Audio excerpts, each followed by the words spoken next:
Welcome back to our channel friends. मैं आप सबका अपने चैनल स्टॉक्स फॉर लाइफ पे बहुत स्वागत करता हूं। Welcome to STFL family. डे फिल्म नंबर्स बात की जाए आज 6 नवंबर और सुबह से ही मैं एक स्टॉक के Q2 के नंबर्स का वेट कर रहा था। नंबर्स की बात की जाए तो अपने आप में ही काबिल तारीफ नंबर इन्होंने पेश किए। और दोस्तों, अगर आपको लार्ज कैप में कोई अच्छे कंसिस्टेंट मल्टी बैगर कंपाउंडर में निवेश करना है तो जी हाँ दोस्तों, आपके लिए ये शेयर बना हुआ है। बिकॉज मैंने इसके बारे में अपने इस प्लेटफॉर्म में बहुत बार चर्चा भी किया था और आगे भी करता रहूँगा। बिकॉज जो स्टॉक में हमें नंबर्स हमेशा चौंकाने वाले मिले और जिनके EPS हमेशा कंसिस्टेंट बढ़े तो वही हमें मल्टी बैग रिटर्न पेश करते हैं। तो जी हाँ दोस्तों, इस मार्जिन कंसर्न में भी इसमें एक अच्छी खासी डिसेंट सी उछाल देखने को मिल रही है। तो जी हाँ दोस्तों, कौन सी कंपनी है, क्या नंबर्स हैं, सब कुछ मैं डिस्कस करूंगा। अनबायस्ड होकर बहुत कुछ सीखने को मिलेगा। चैनल फर्स्ट टाइम होंगे सब्सक्राइब कर सकते हैं इस तरह क्वालिटी कंटेंट को सबसे पहले एक्सेस करने के लिए। Now without delaying any for time let's begin.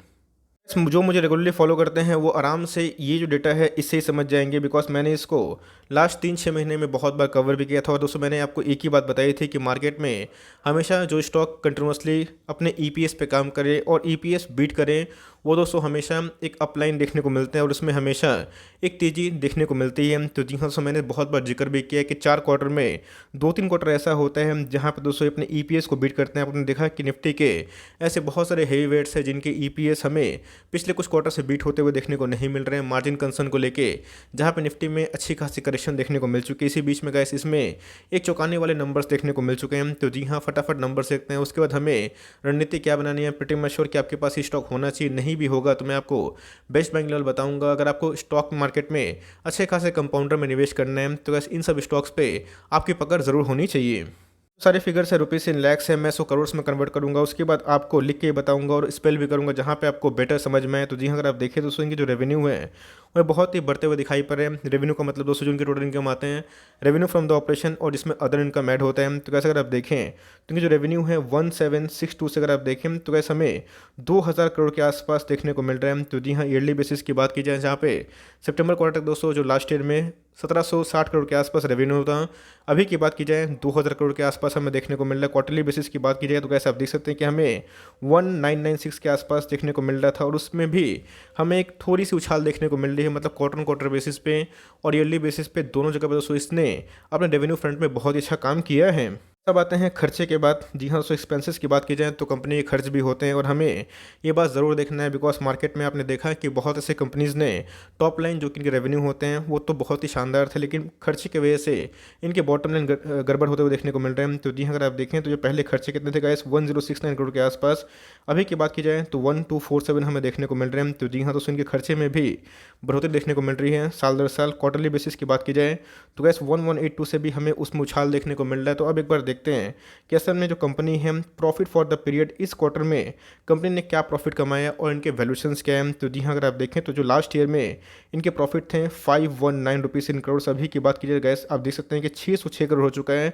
मतलब ईयरली बेसिस पे गैस नंबर्स बहुत ही आउटस्टैंडिंग है और जो मार्केट में बड़े बड़े ब्रोकर्स था उसके एस्टीमेट को भी कंपनी ने पार कर दिया है। क्वार्टरली बेसिस की बात की जाए तो आप देख सकते हैं गाइस कि 557 से इनकी जो प्रॉफिट है 600 करोड़ के आसपास हमें देखने को मिल रहे हैं। तो जी हाँ दोस्तों, एक तो लार्ज कैप कंपनी है जिसका market cap almost 1.28 lakh crore के आसपास है और उसके बाद अगर ये साल दर साल क्वार्टरली बेसिस पे अपने नंबर्स को पेश करते हैं और बीट करते हैं, ये अपने आप में ही बहुत ही अच्छी है। तो जी हाँ, फार्मा की बात की जाए, केमिकल की बात की जाए, उसमें मार्जिन कंसर्न था, लेकिन इसमें अगर आप देखें तो इसमें बहुत ही शानदार हमें परफॉर्मेंस देखने को मिल रहा है। बात कीजिए दोस्तों EPS की तो आप देख सकते हैं कि 19 से अगर आप देखें 22.84 हो चुका है। क्वार्टरली बेसिस की बात कीजिए तो ऑलमोस्ट 21 से हमें 22.84 देखने को मिल रहा है।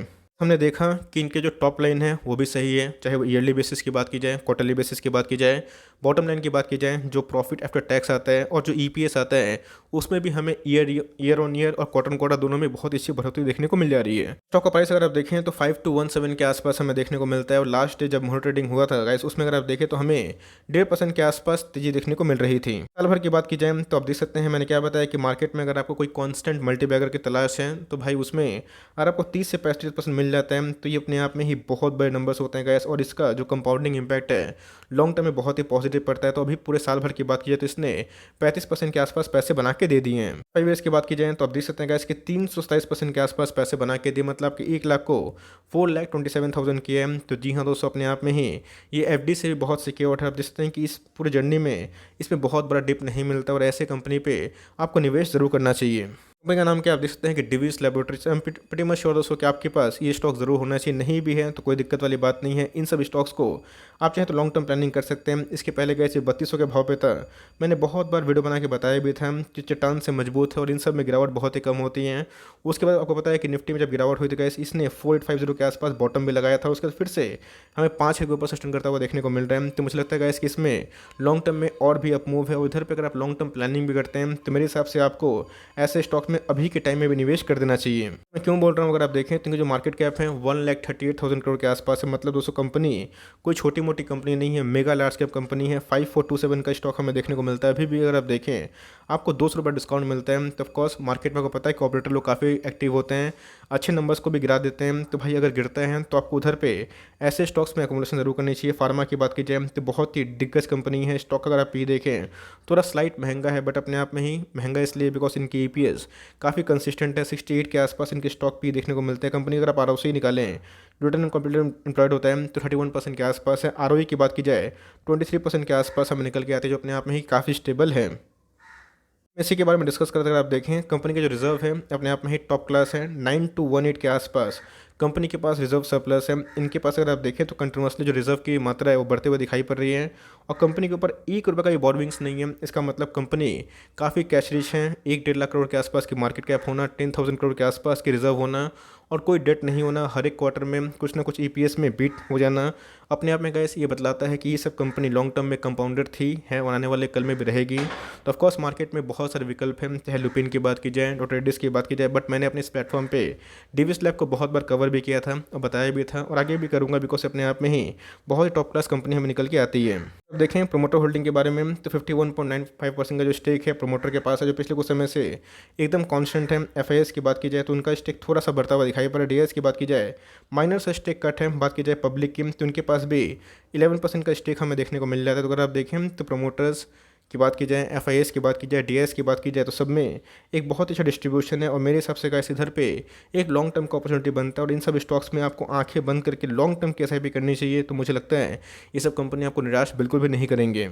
याद रखिएगा ये रिटर्न बनते हैं, एक दिन में नहीं बनते हैं। मैं इसके ऊपर एक प्रॉपर केस स्टडी जरूर बनाऊंगा। उसके बाद मैं डिविस लैब का जो आईपीओ प्राइस था उसके बाद भी कवर करूंगा। अगर आप देखें तो डिविस लैब ने एक अच्छे खासे पैसे बना के दिए हैं। इनके कॉम्पिटिटर्स की बात की जाए तो मार्केट में बहुत ही नामी ग्रामी नाम देखने को मिलता है, बट अपने आप में दोस्तों अगर आप चार्ट पैटर्न देखें तो बहुत ही प्रॉमिसिंग है और जो नंबर्स इन्होंने पेश किए हैं, चाहे वो ईयरली बेसिस की बात की जाए या फिर क्वार्टरली बेसिस की बात की जाए, दोनों में काफ़ी उछाल है। तो ऑफकोर्स गैस हमारे पास ये स्टॉक है बहुत ही निचले भाव से है, तो मैं इस नंबर से काफ़ी खुश हूँ और नंबर्स जो उन्होंने दिया है डिलीवर किया है वो अपने आप में ही काफ़ी प्रॉमिसिंग है। बिकॉज मार्जिन कंसर्न को लेके फार्मा के शेयर्स में भी गिरावट देखने को मिली और चाहे अगर आपने देखा होगा बात की जाए लॉरस लैब की तो उसमें भी गिरावट देखने को मिली, बट मेरे हिसाब से इनके नंबर्स अपने आप में ही एक्सेप्शनल ब्रिलियंट हैं। तो इधर पे अगर आप चाहें तो लॉन्ग टर्म के लिए भी इसमें अकोमोडेशन करने का सोच सकते हैं और प्राइस का भी गिरता है तो एकदम कोई दिक्कत वाली बात है। जितना गिरे धीरे धीरे एसआईपी करें और लॉन्ग टर्म में बिल्ड करें, तो मुझे लगता है कि लॉन्ग टर्म में ऐसी कंपनियों को रिवॉर्ड जरूर दे सकते हैं। तो गैस आपको नंबर्स कैसे लगे कमेंट बॉक्स में डू लेट मी नो। अगर आप इसको होल्ड करते हैं ऑफकोर्स कमेंट करें, नहीं करते हैं इनके अपोजिट में या फिर इनके विकल्प में किसी को लिए हुए हैं तो उसको भी कमेंट करके बता सकते हैं। So for timing that's end the video. तो गाइस मिलते हैं जल्दी ही, तब तक के लिए bye. Thanks for listening friends, God bless you all.